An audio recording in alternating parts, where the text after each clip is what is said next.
Some of the hallmarks of marketing at Bethesda are originality and creativity. And one of the ways we foster that is through finding unique talent. So take Jadathar Buttons, for example.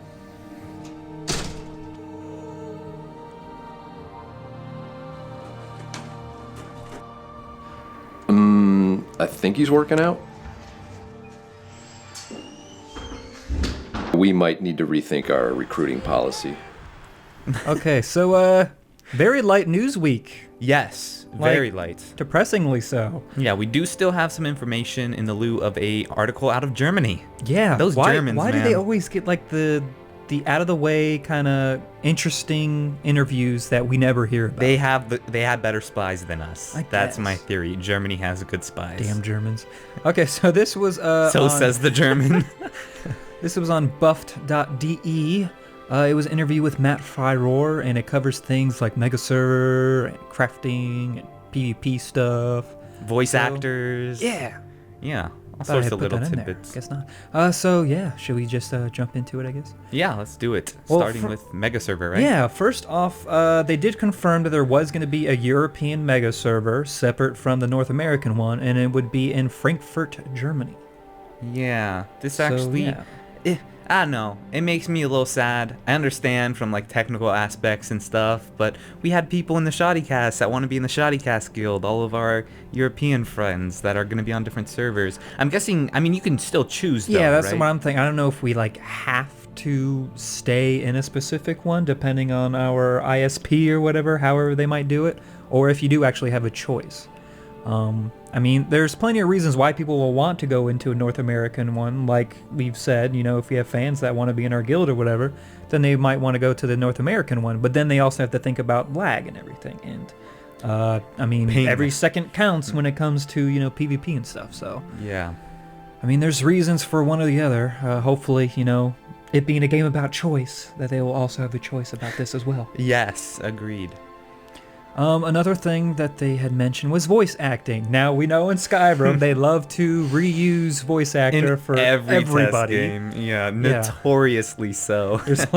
There's only two voice actors, a man and a woman, and that's it. And it's just a guy doing different voices that sound exactly the same. Such distinctive voices, too. Voices that you will pick up in a second. They even reused voice actors from the test series in the Fallout series as well. Yeah. So the guy that plays the Red Guard in the Elder Scrolls is playing every black guy in Fallout.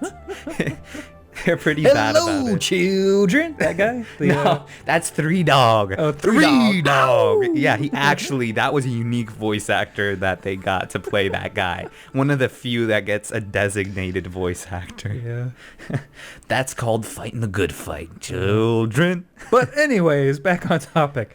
They are going to have a lot more voice actors for this. They said that though they do reuse voice actors, you shouldn't see the same voice within the same zone or the same area. So you talk to any of the NPCs there, you shouldn't have the same voice.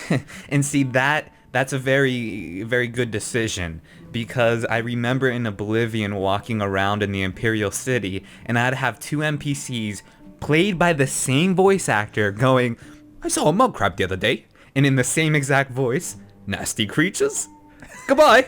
Goodbye. And it's the same dude having a conversation with himself. So very smart decision. Yeah, at least separate them by zones, and it's not so apparent then. Yeah. Well, you know, we come from MMOs that have been mostly text-based, at least when it comes to, like, quest giving and stuff. So I'm used to just skipping through those walls of text. I'm not going to read all that crap, especially when it's usually just saying, okay, this is a reason why I want you to go collect 5 bear asses. At least this is like all voice acted, so it's still interesting to hear, at least the first time, but then it still does give you that option to skip through it if you want and just, you know, continue clicking on dialogue choices or whatever. It's kind of like a mix of both. It allows you to skip if you want, but you should just, you know, enjoy it. It's there for you. Yeah, sure. It's a win-win for everyone. Those people are going to skip over it, still can, and those who enjoy the dialogue are going to have it in their I think they're going to sell more copies because they have it voice acted, you know. Yeah. Test fans in general, they know like their games are voice acted now. Their Oblivion was voice acted, their Skyrim was all voice acted 100%, so they'll want this to be voice acted as well. It's going to be something that's expected, and probably one of the reasons they haven't marketed it, because, you know, we just expect it. We expect it to be in there.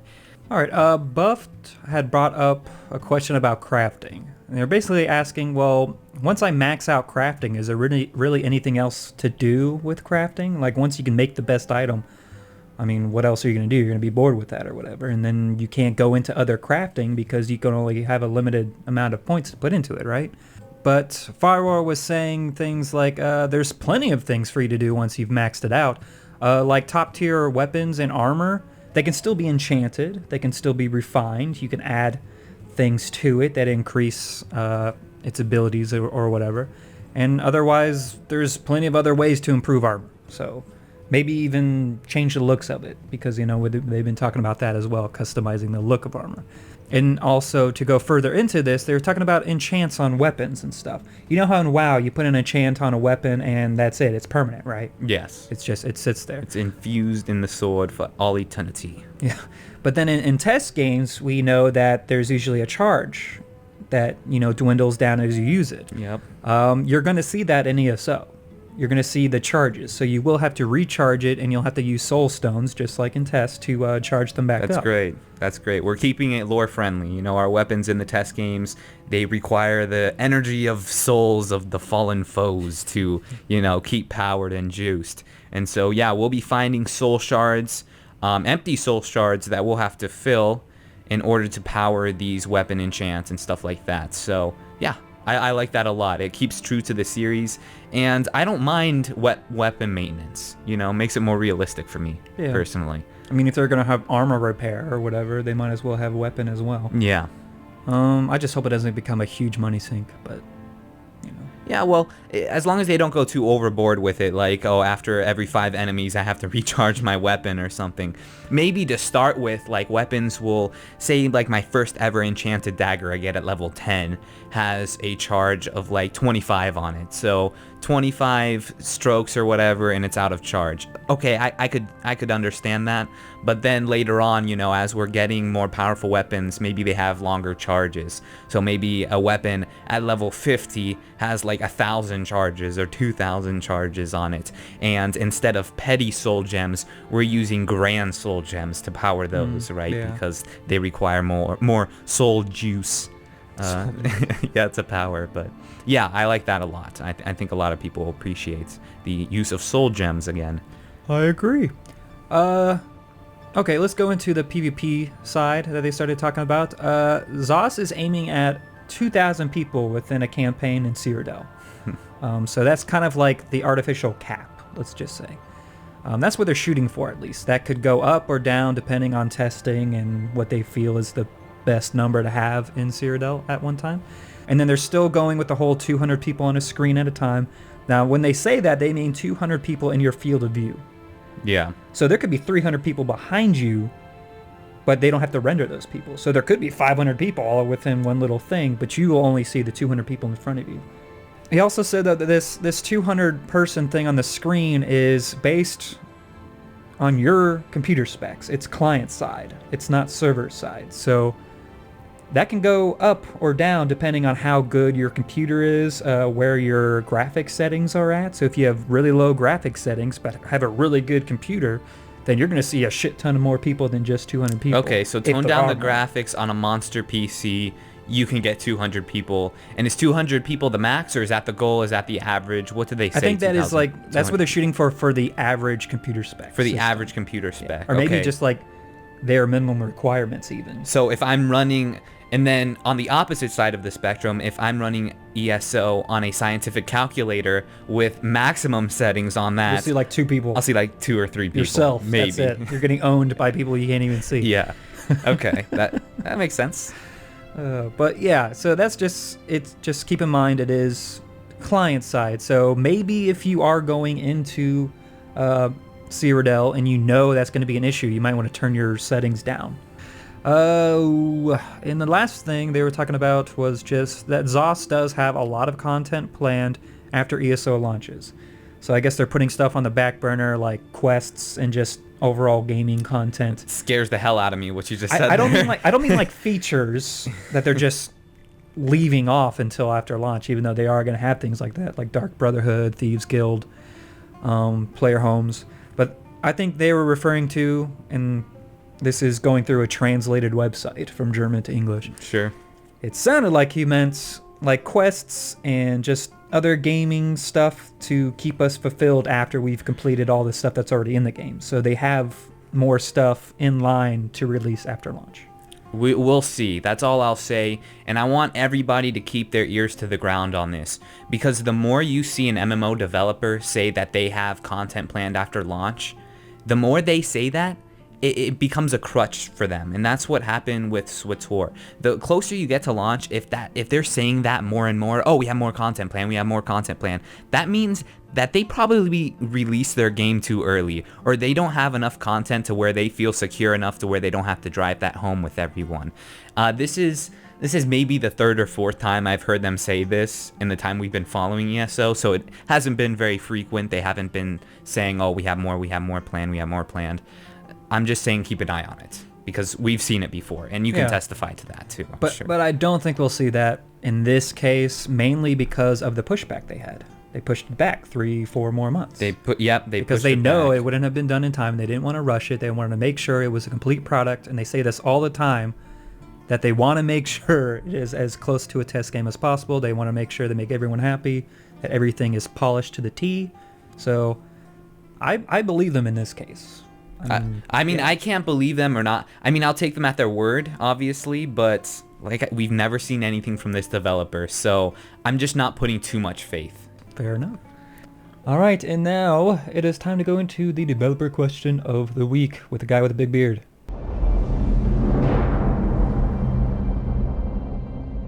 Hi, my name's David Zeb Cook, content designer with ZeniMax Online Studios, and here's your question of the week. The Elder Scrolls universe is full of strange events and unexplained mysteries, like the disappearance of the Dwemer and who the heck is that Mike guy? What secret would you like to unravel in Elder Scrolls Online?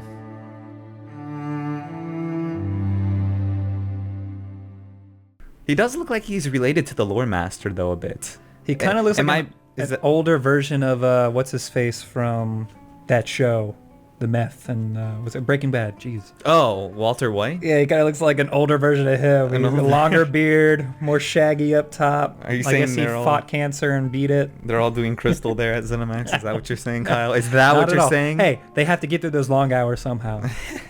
They are. I'm sure they are pretty overworked at this point. All right, so mysteries. The biggest mysteries, obviously, like you pointed out, Dwemer is a huge one. That seems to be, and I've never been too crazy about the Dwemer mystery, but people, freaking Elder Scrolls fans, are fanatics about the Dwemer mystery. What about you? Do you follow along that line, or are there any other mysteries that... Well, it's not like I lose sleep over it, wondering what the heck happened to I'm the awake Dwemer. at night. What happened to those damn shiny metal non-dwarf called dwarf things? Well, like you said, there was the Dwemer mystery. Where did the snow elves go that were on the surface? They got slaughtered. They got slaughtered by the Nords, There were still villages left. Yeah, all the villages eventually got wiped out, and the snow elves that were left fled down with the Dwemer, who fed them mushrooms. But instead of like Mario growing big, they were poisoned by them, and they got blind, and now they're the Falmer, and they're no longer. Snow elves are pretty gone by this point. Okay, then what happened to the Silt Striders? Why are they all gone? The Silt Striders aren't gone. I think the majority of them are. They're in Morrowind, though, and right? the DLC, they were talking about how the majority of them are gone. Like the one really? Silt Strider, in that DLC was kind of like a rarity now. Oh, okay. So why are they dying off? Dying off? Do they not want to mate anymore? How about the beginning of the universe? mysteries. That's a big mystery about. I know we know about Sithis and Anu and stuff like that, but still, I'm questioning that with the whole evolutionary theory that's arising in Tamriel at the time, you know. Honestly, I guess Dwemer is the biggest mystery. That is, but the I will tell mystery. you this, that I don't want ZeniMax to tackle it with the Elder Scrolls Online, no. and I don't think they will. No. Leave that to Bethesda, and I actually don't even want Bethesda to solve it. Let's keep that mystery around. I like a good mystery. They need to keep leaving little breadcrumbs that drive people nuts even more, and theorize and bitch and moan because they can't get their answers. Anyways, moving on. Let us know, guys. Let us know your mystery. What mystery would you want solved for the Elder Scrolls Online? What is your biggest mystery? Shall we go into the community segment? Let's. All right. Let's go into our questions from the shaudience, where we will answer your questions as crappily as possible. First one is from Jacob. Hey there, Shoddycast. This is Jacob here from England, and here's my question. In the Elder Scrolls Online, are items going to have set prices for trading? Or is the final price of a traded item going to be decided upon the two players? For instance, if someone wanted to buy a few health potions from me, do I have to stick with a set value price? Or can I make him or her pay more than its value? Thanks for listening. Okay, so do items have set prices even when you're trading with other people? Yeah, this is a very easy one, and it's like this in every MMO, and it's no doubt like this in the Elder Scrolls Online. When you're trading from player to player, prices are totally negotiable. We know that there is a trading system in the game where you can offer up an item, and then, you guys get to barter. You get to, really barter for real, not the fake cheat bartering we get in the Elder Scrolls games where it's just based on skill points and all that sort of thing. And then they do have, though, base prices. Every item in every MMO and every Elder Scrolls game, for that matter, has had a base price. And the base price is normally used, sure, as kind of a reference, but mostly when you're vendoring off items, right, to NPCs. Yeah, I mean, if you stuck to that, then there would be no supply and demand at all. If it was set to a certain price and that's it. Yeah, so. Next one is from John Doe, Jersey. I haven't heard a lot about crafting, but one of the things I really did like is that at the top tier of your craft, you can make a piece of gear or weapon that's equivalent with the dungeon or raid gear. The problem with that is that they will add tiers to dungeons and raids, but in previous games, the crafted gear, the mats don't get cheaper and the stats don't get better. So whereas that dungeon gear will get better as it goes up and cheaper in the lower tiers, that crafted gear doesn't really become worth anything after those higher tiers come out. Alright, so John was asking about crafted gear and how in other MMOs like WoW or whatever, you can craft it up to a certain point, but then once other dungeon tier gear comes out, then the crafted gear becomes useless because it'll never match that tier gear that comes out. It's gonna be completely different in ESO because they said time and time again that you will always be able to craft the same gear that you'll get from anywhere else, be it PvP, high-level dungeons, whatever. You'll always be able to craft that gear as well. You can do it by just dismantling it to learn it through crafting. You can do that to learn it, and then you can always buff it up even more through crafting. The point is, though, you will always be able to make any kind of gear through crafting, regardless of how you would otherwise obtain it. Yeah, this is A-okay with me as long as the time sink is also equivalent to as long as it would take to get through PvE and PvP. So the guy that's crafting the armor, he shouldn't get it any quicker than the guy going in the PvE dungeons and taking the time to coordinate with his raids and guilds and to get to that end boss or whatever and get the raid gear. Collecting the ingredients should take a while, right? Yeah, we talked about this long time ago. We were talking about the best way, I guess, to go about this would be to have rare ingredients possibly within the dungeon itself that you get this gear from. So someone else could run it and then sell that item on a trade system or whatever, or directly to the crafter, and then they can craft the item themselves if that's how they want to go about it. But yeah, like you said, you shouldn't just be able to craft that armor and then not have to go through the dungeon to get that same item. They should both be equal in how much time they take and dedication to get that gear.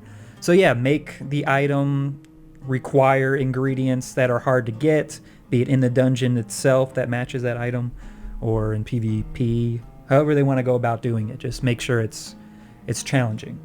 Next one from Mark Dixon. Hey Shoddycast, Mark Dixon here. Just wondering, if you know anything about the one-handed cast, the weapon runes. Because I'm playing a battle mage, it's kind of important to my build. Yeah, what the hell happened to runes? They had talked about this long time ago, last year I think. They were talking about runes, how they would be like one-handed, sort of like scepters in other MMOs, but they would be like stones or something that you would hold in your hand, basically to make it look like casting would be in Skyrim. Yeah, because this is the state of the Elder Scrolls Online at the moment. The way you're casting spells is either with like class spells and stuff right now, or you're using a staff, which takes both of your hands. There's currently at the moment no option to just cast with a single hand. That's what the rune system was supposed to be, like you were just saying. And yeah, no talk about that. Apparently it's funny because I've been reading on forums. This is something the fans want. Yeah. And this is something that I want. I want kind of a spell. I wouldn't mind a spell sword, with magic wielding in one hand, say a destruction rune in one hand, and a sword in the other. I think a lot of people's playstyles actually have incorporated that. I think the problem is it would require a completely different skill tree. Probably several different skill lines. I think when the game comes out, no, they're probably not going to have a rune system. If you're going to want to be that kind of spell sword guy, roll as like a sorcerer who has skill lines that can cast with or without a staff, as well as the Templar and the Dragon Knight. Like most classes do have spells that can be cast without having to, wield a staff. Yeah, I think they all have offensive magic. They all have offensive magic, exactly. So we're all still going to be able to think more along the lines. We have to stop thinking about this Skyrim type combat, because the Skyrim combat, yes, had you wielding spells in one hand and a weapon or shield in the other. This is more like the Oblivion combat style, where you can have a shield and a sword, both your hands occupied by weapons, and still be able to cast spells. Yep. Regardless. I still want runes, damn it. Runes still would be cool, yes. Okay, next one is from Mike, a.k.a. Frack the Friendly. Hello, Shoddycast. This is Buck to Heal. I just want to say thanks for a great job so far.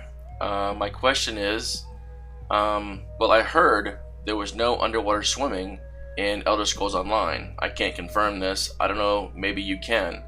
If so, how much would that affect your game? Do you want underwater swimming in the game? Or quests, or being able to find secret caves underwater? Thank you. I think I already know your answer to this. At least when it comes to like underwater combat or anything. That I'm not. That you suck at it. I suck at it, but at the same time, I suck at a majority of the things I do in games. So, from a freedom side of it, absolutely, I want to swim underwater. Swimming underwater has been part of test. Did I say test? I meant tests. And by the way, people, I've had actual questions in the comments. People still don't know what TES means.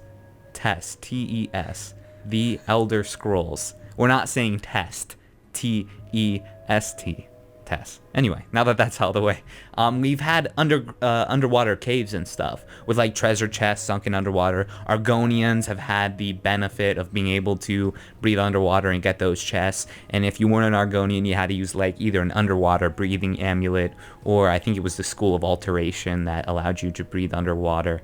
At the same time, that was probably 0.05% of my gameplay was spent underwater gameplay. It's just, it hasn't been a big part of the Elder Scrolls games. So there's much bigger fish to fry, at least from where I stand at the moment, like a crime system and stuff like that. But yes, it is definitely a concern. Yeah, I can say it doesn't bother me one way or the other. Yeah. Honestly, I don't care. Okay, moving on. Next question is from Spencer. Hey, Shoddycast, Spencer here with I don't really know if it's a question or just an idea. What are your thoughts on if ZeniMax might think of doing like kind of an additional sort of weapon system, such as spears, crossbows, spike gloves that do a decent amount of damage, throwing knives, tomahawks, etc. Weapons of the additional sort. What are your thoughts on this, and do you think ZeniMax might involve this? I think it would be a great idea. And yeah, keep up the fantastically awesome work. Thanks for your time, guys. Bye. Fantastically awesome. Yes. I honestly don't see why they couldn't just implement this stuff and put it in the already existing skill trees. Why can't spears be considered two-handed weapons? Yeah, all it would Instead need... of swinging them, you stab. You stab them. Yeah, it would just mean different animations. Yeah. It's basically a time constraint from the developer's point of view. You know, like, do they have the time to add all these animations and stuff like that? Yeah, just a final thought is that I definitely know where this question is coming out of, because every MMO and just most RPGs to date, we're getting a lot of the same weapons. It's swords, axes, staves. You know, those are the fantasy weapons. And we don't get a lot of spears and throwing knives and crossbows. Sure, we get them, just not a lot in MMOs. And so variety is always something that is appreciated by the player base. And all we can do is hope and ask. And if they had unlimited development hours, I definitely know we'd see it. But all right, next question from our special fan, Tyrone. Yo, what's good, my brothers from each other's mothers? It's Tyrone the Redgar here again. I appreciate you answering my last question, but I got y'all an even harder one this time. Let's say I'm playing online on either my Xbox One or my PS4, and I decide to slide on over to the spot and play some PvP. You know, if I want to raise some hell with my big axe and show them brothers where my turf at. When all of a sudden, oh dang, my health is low, I want to down me a health potion or two. Well, I can't pause it like I do up in Skyrim. You know, I can't do my little time pause black magic down 40 bottles of liquor and 90 health potions, or the dude I'm fighting is gonna ice me. And I know the PC is gonna have them some hotkeys for that kind of thing, so how do you believe this factor of the game is gonna be implemented into the console version of the game? Oh man, can I just say how happy I am that Tyrone's back? One of my favorites right there, that guy. Alright, so Kyle, you want to take the lead on that one? What, talk out of my ass because I have no clue yet? More than likely you'll see the analog, or not the analog, excuse me, the D-pad, the digital pad being used here. You'll probably be able to hotkey certain things like they do in other games all the time. So like maybe the up arrow on the D-pad will be to use a health potion or something like that. Some way they're going to do that. There's plenty of buttons on controllers these days to be able to do something like that. Yeah, we know it's Q if you're on PC, it's Q on the keyboard is going to be where your potions are mapped. They've already confirmed that a while ago now, but yeah, we have no idea how they're mapping controllers yet. Know this though, they're going to try to make it just like they did with the keyboard and mouse. They're going to try to make it as closely as possible to the existing test games.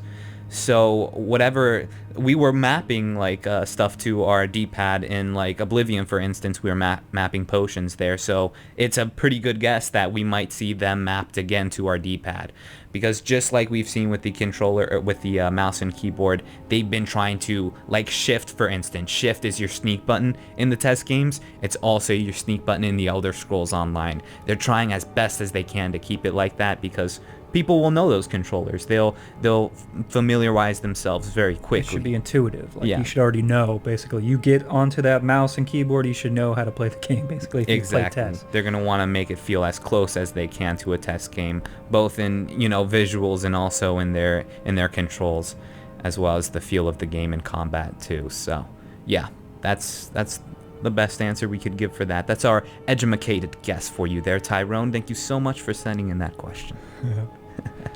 All right, so we're moving into our sponsors. Oh, but before I do that, just if you do have any audio questions, please send them to askshadi@gmail.com.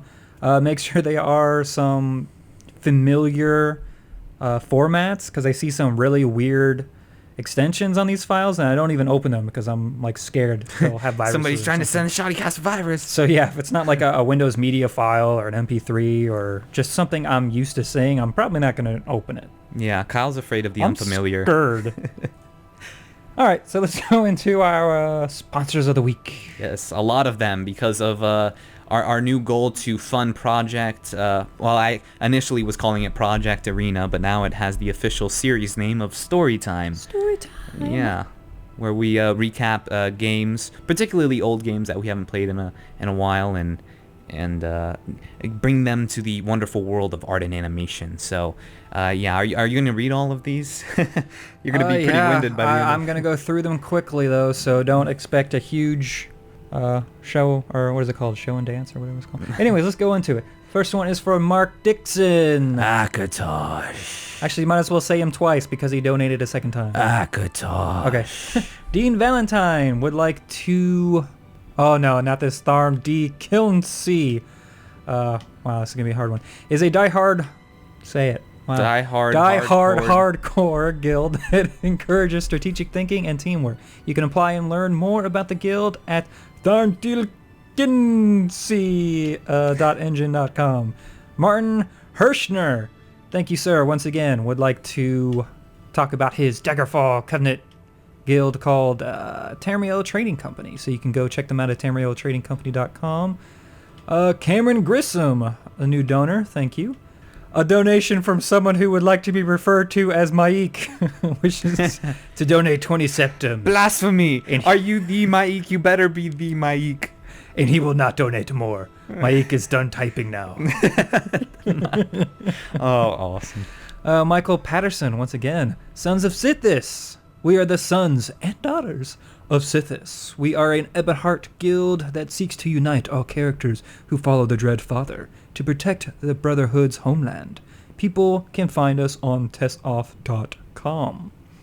Another donor from Timothy Ellis. Dragonborn. Donor from Sabine Balfans. Hopefully I said that right. Jamie Stewart. Thank you. Peter? I don't know. This is a tough one. Good luck. Galazwidsky. I'm going to go with that. That was terrible. Oh my gosh. Ruined it. Donation from Raul Garitz. I'm sorry. There's so many people from different countries. You're going to have to forgive me. Yeah. It's such diversity, this audience. It's beautiful. It brings a tear to This my one I think I can get through. Andrew Shellington. Woo! Nailed it. Can we get a donation from John Smith, please? John Smith. Another donation from Travis Patillo. Thank you, sir. Vincent Robinson, new donor. Thank you. Another new one. Peter Lund. Thank you. Oh, this name here. Magnus Johansson. Magnus Johansson. Awesome. Yep. Chris Loiterton would like to announce their YouTube channel called Band O Fools 7. Simon Jansen, new donor, thank you. David Collett, second donation from you. Dragonborn. Paulo Evangelista had a very nice message. We thank you for that. It was very nice to read. As well as from Lars Walseth. Thank you for that message. Barbara Boone. A woman, what? What? There's girls on the internet? Hey, ladies. I'm available. Oh, God. Thank you for your donation and for that sorry remark that Josh had we're kidding. There's actually, hey, I actually know a lot of girls that play chess. I'm totally messing with you. A donation from James Deanna. Thank you. A donation from Logan Gatlin. And a person named Cody Malek. And then Robert Coates, who's also referred to as Skatey, I think. Skatey. Hopefully I said that right. And then, hey, Charlie Boychuk. I believe, isn't he our someone from Scotland or something? I'm not sure. Anyways. Oh, no, that was Geoff. Oh, okay. Would like to announce their Feroc Feed podcast. It's new, and it's about ESO news and discussion and forum threads and everything else related to Elder Scrolls Online. You can go to ferocfeed.wordpress.com. You can also go to their YouTube called Feroc McCarther. Got through all that. Hey, we're WordPress too. We're fellow brothers in arms there, yeah. Another donation from Andy Bain, and would like to promote their YouTube channel in preparation for their upcoming Skyrim gameplay series called Asgard. And then a donation from Richard Jordan, of course. Xanathar. So I'd like to announce their Ebonheart Pact guild called Obsidian Brotherhood. It is for PC only and Ebonheart Pact only. You can visit their website at obsidianbrotherhood.com. Very exclusive. Nicholas Smith would like to announce their Ebonheart Pact guild called Lunar Alliance. It is for the PC, and it focuses on roleplay, PvE, and crafting. They are a guild of virtuous werewolves and sympathizers who devote themselves to self-control, honor, and brotherhood. To learn more about them, go visit them at their website called thelunaralliance.guildlaunch.com. And P.S. If you read that next part, I'm not reading that. I'm going to string you up if you read that next part. They say, "Hail to the Queen." Hail to the Queen! They don't really, but we're saying that they do. Hey, long live the queen. And that's what he meant. Long live the queen. And then a donation from Alex Sotelo, Adam Ihrig, and Stefan Pazivic. Man, wow. Those are some names there, guys. Congratulations on those names. You need to take a breath. It's okay. Take I a really minute. do. I'm like sweating over here. Sip some water, Kyle. We made it. Oh man, that was a beautiful list of very generous people that make the Shoddycast awesome. If you would like to become a sponsor and especially donate to our new lore series that we'll be expanding and making awesomeness, then you can go to our website, shoddycast.com, and you will see a donate button, a big pretty one, with a new bar there that shows you our progress in that donation thingamajigger. Yeah, so you can see how we're doing. Yeah. So go there, and if you donate $10 or more, you can have a promotion that we can then fumble through. So, yeah. You should see Kyle as he's making these announcements for the donations. He's pointing his finger. It reminds me of the Uncle Sam, you know, Uncle Sam needs you or whatever. We're gonna have a poster of Kyle pointing. The Shoddycast needs you. Yeah, that'll be awesome. We really won't, but but we should. We should. All right. So yes, I think we have reached the end of this episode. A little shorter than usual, but you know, not as much news. We don't want to talk too much out of our asses. Too much. Just a little bit. We'd like to talk a little out of our asses. Anyway, ladies and gentlemen, you have been listening to the Shoddycast. Don't forget to like this video if you liked it. Share it with everyone you know. I have been Josh. And I've been Kyle. We'll catch you later. Bye.